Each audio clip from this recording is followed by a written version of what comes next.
अगर मैं आपसे पूछूं कि नागरिकता किस आधार पर देते हैं, जब आप सुभाष कश्यप पढ़ेंगे तो लिखते हैं कि नागरिकता सामान्य तौर पर दो ही आधार पर दी जाती है, एक निवास के आधार पर, दूसरा जन्म के आधार पर।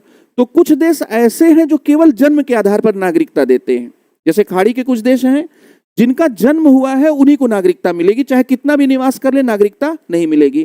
कुछ देश ऐसे हैं जो जन्म नहीं भी हुआ है लेकिन वो स्थायी निवास के आधार पर कि 6 साल 7 साल रह लिया, स्थायी निवास के आधार पर देते हैं। सोनिया गांधी जी का भारत में जन्म नहीं हुआ था, लेकिन सोनिया गांधी जी भारत की नागरिक हैं, तो वो निवास के आधार पर ही बनी ना।